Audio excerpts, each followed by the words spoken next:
Welcome to the future of education. And now, here's your host, Michael Horn.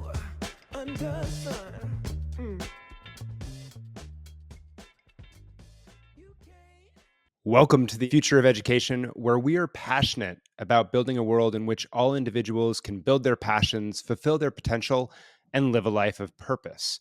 And to help us with that journey today, I'm delighted that we have Jean Eddy. She's the president and CEO of ASA, American Student Assistance, just a great thinker, great friend. And she has written a very important book, among a lot of interesting things that Jean is doing, that we're going to talk to today and get into. It's called Crisis Proofing Today's Learners. Jean, so good to see you. Thanks so much for joining us. Absolutely, my pleasure, Michael. No, it's all mine. Trust me. So let's get into it. It's a terrific book. And for those who are like wondering, should I buy it or not buy it? It's a fast read, but it is packed so much information in each chapter, and I think reframes a lot of how we think about the choices that young people have before them in their lives. But I want to start up front with this concept of ikigai in your book. Tell us what that is and why it's so important. Well, I think the Japanese absolutely got this right, where they were trying to provide a balance to an individual that would give them a full and meaningful life. What Ikigai is about is helping a young person figure out what they love, what they're good at, what the world needs, which is very important, and what they can be paid for. Hmm. And basically, if you can provide those things over the course of a young person's lifetime or over the course of their journey, then they have an opportunity to have that successful, meaningful life and happy life that Japan and I would have to say, other countries aspire to. Yeah. So You know, yeah, I mean, it's such an important concept, and I love how it balances self and purpose with contribution to the world and society and what you can get paid for. So it's not just underwater basket weaving or something like that. Although maybe that's more important in the future. I don't know. But I guess I'm curious, in your mind, when an education system specifically and a society specifically get ikigai right, what does that look like, and how far off are we from that today in America? Oh boy. I would say that we're pretty far off. I'll Mm, start with the latter question. I think we are so focused within our systems about all the things that we believe young people need to have. So it's really more about the basics mm, and what we need to impart to our kids mm, and less about this whole idea of discovery. And I'm a real fan of discovery work in that kids are looking for relevance, and oftentimes they can't see it in what they are doing in their classwork. They don't know how it relates to what they care about or what they see. And in so much of the research we do, we find that kids oftentimes are even leaving high school without a sense of what they're good at. How is that possible? mm. And I would dare say that if our systems were more focused on that self-identification, as far as, what am I good at? What am I interested in? And then build from there, that we could start to see the kind of change that we need to make in order to have our kids have the United States version of Ikigai. Mm. So part of the outgrowth of this focus on ikigai is you, and I think this speaks to the US as well. You have this really strong set of chapters in the book that just push back on the college for all narrative. And I will say, for a long time, I have not been a college for all person, but your book really made me think about it in a different light, because a huge part of your point is that when people say, oh, everyone should go to college, they say that because they think that they're reducing risk for young people. But your argument, and it's really persuasive, is that actually for many people, by pushing them to go to college, we're increasing their risk. And while this, in some ways it maybe seems prescient in our current moment, some people are waking up to this. Just tell us about your thinking about how, for some people, college is actually increasing risk. And that's not something that I think has been popularly understood. Well, I think, the papers have been full of the fact that college education is a really expensive endeavor. Mm. This is not something that you can ignore any longer. When front page news is that some institutions, it costs $90,000 to $100,000 a year to go to them. So think about the young person. Think about the young person in their family who says, well, we're going to go to college because that's what's expected. And I'm going to figure it out. I'm going to figure it out when I get to college, which, if you have limitless funds, that might work for you. You could stay in college for a number of years and finally figure it out. But I would say most people don't fall into that boat. Most kids come to college, and they have some kind of sense of maybe what it is they want to do, but most don't. And so they end up either switching majors and switching majors and switching majors, which happens, which then means that you're going to prolong the amount of time you're in college, which is going to cost money. But I'm more worried about two populations of kids. The first is they go to college, they can't figure it out. They've stayed there long enough to accrue some debt. And now they leave college. They don't really have a path to how they're going to repay this loan. And they get into trouble, and they get into trouble early. Mm. The other population that I think we need to focus on are those kids who make choices about, yes, college is the default, but I can't afford it, so I'm doing nothing. Mm. And that is a huge number of kids in the United States right now. It's something like 5.5 million people who are doing this. Our society cannot afford that. Look beyond the individual happiness and purpose of those individuals, but what about the impact on our society? And those number of individuals who really don't have a purpose or a plan. Yeah. That breeds all kinds of crisis. Yeah. Wow. So it's interesting because I think you're right. When we did our book Choosing College, we found out a significant number of individuals were going exactly as you said, because it was expected of them. Mm-hmm. They weren't particularly passionate about it. And at least in our data set, 74% of those students transferred or dropped out because they when it got tough, and college is tough, they couldn't find a compelling reason to stay there. Their why was other people. It wasn't intrinsic to them. So I think what you just painted is really significant. And those, I didn't realize you said 5.5 million individuals doing nothing. Nothing. Wow. They're not in school, and they're not doing anything. Wow. So that's chilling. Yeah, that's chilling. Yeah. So in your mind, what I think the book starts to do is it starts to say, let's reset this societal narrative around the primacy of college. I'm curious what a better, more balanced set of potential pathways might look like in your mind for students. Well, I think first and foremost, it is this whole world about exploration and discovery. We've got to do a better job really early on. And, our focus at ASA is on middle school, because it provides an opportunity for young people whose brains are just hungry like sponges for all the information we can provide to them. And this is the time when they can really become self-aware. And then I'm not just talking about self-awareness. Then I'm talking about showing them all the possibilities. We just don't do a good job showing kids what all the possibilities are. I would say in most cases that the job is, okay, let's get kids through middle school, through high school, they're going to college. What are we going to do to get them into college? And it's not about what are the opportunities that young people could have to explore all the options that are open to them.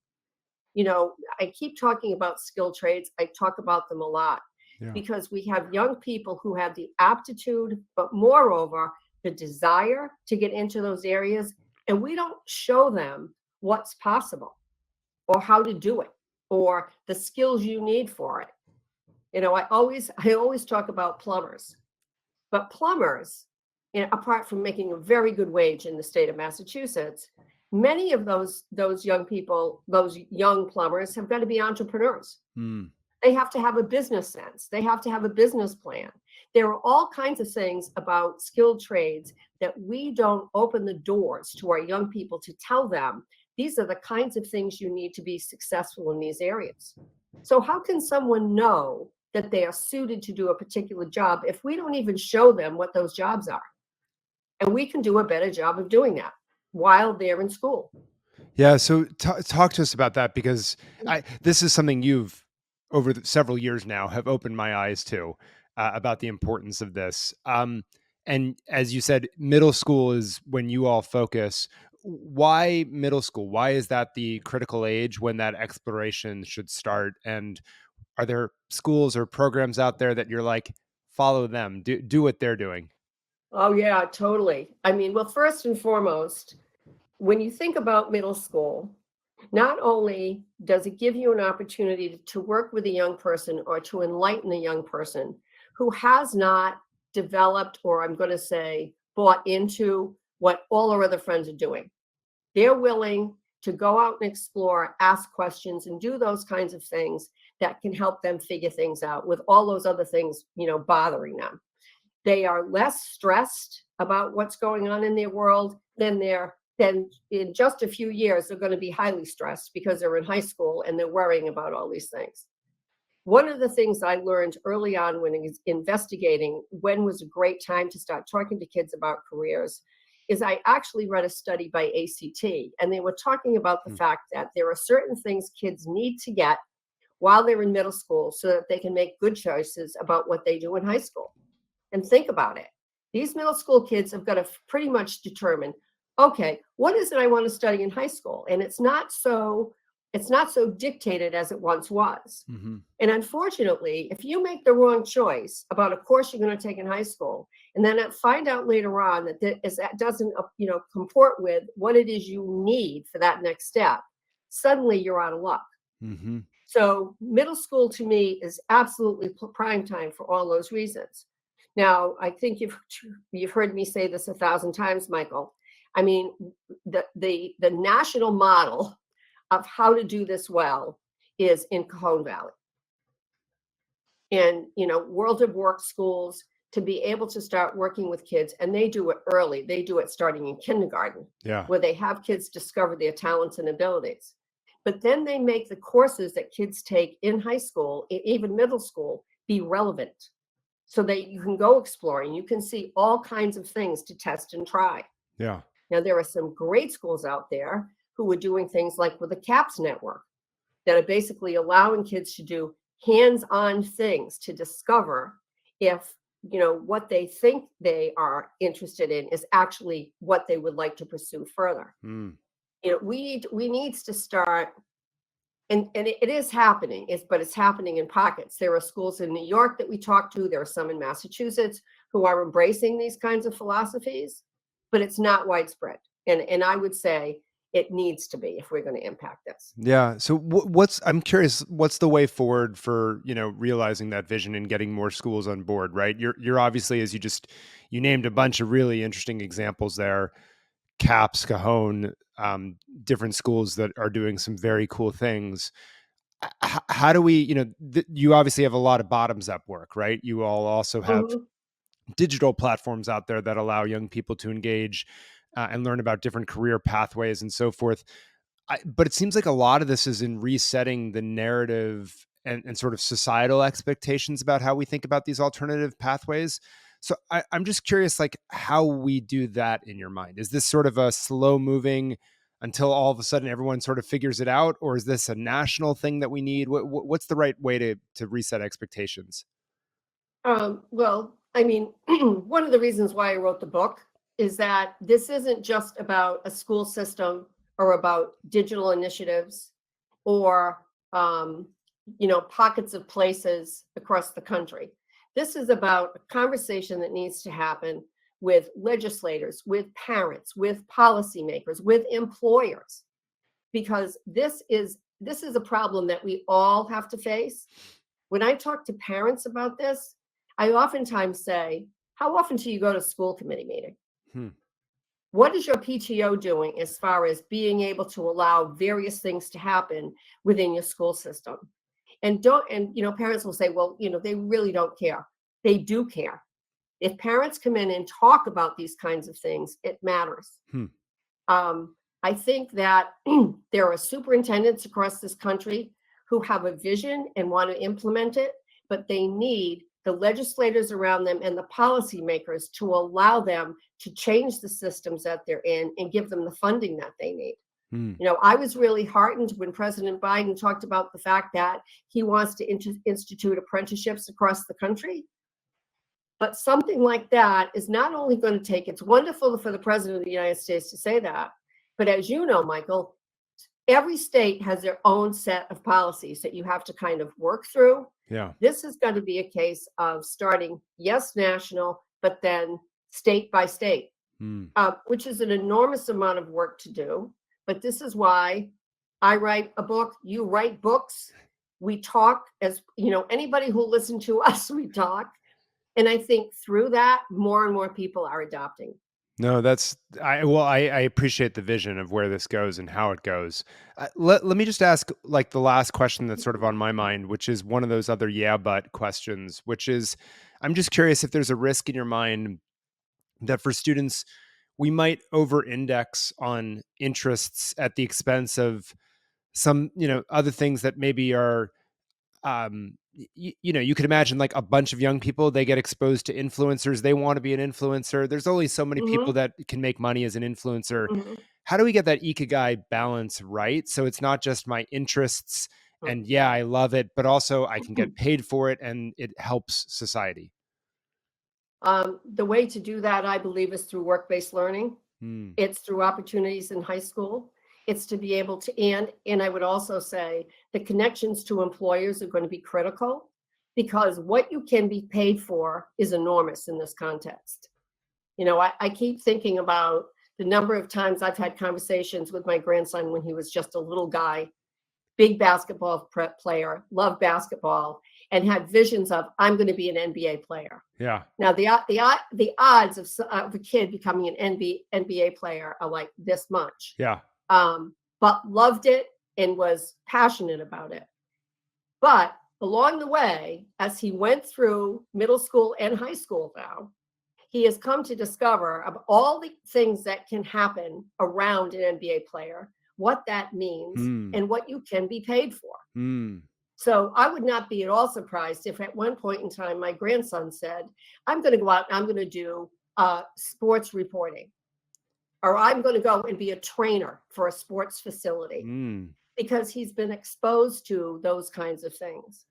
I think that is where we are going to try and close the disconnect between what you'd love to do and what you can be paid for. Yeah. This is about exposure. Love it. And the work-based learning and showing and getting people actually experience in the workforce so that they understand that and build up their social capital, their awareness of what's out there beyond what their parents do and so forth, is just tremendous. And it's a terrific book. Again, it's crisis proofing today's learners, reimagining career education to prepare kids for tomorrow's world. And dare I say, it's really so that all individuals have this career education, not just some, and maybe it's really more about career education for all than college for all. Is that right, Jean? Very well said, Michael, as usual. Oh, terrific. Well, look, thank you so much for the work you continue to do. Thanks for joining us in the future of education, and keep up the good work. We'll keep an eye on it. For those that want to follow the stuff that ASA is doing, what's the best way for them to sort of stay plugged in? We're really easy. It's asa.org. And if you want to get more about the book, my book's also there as well. Check it out. It's an important resource in resetting this narrative. Jean, thanks so much for joining us. Again, my pleasure. And for all of you tuning in, we'll be back next time.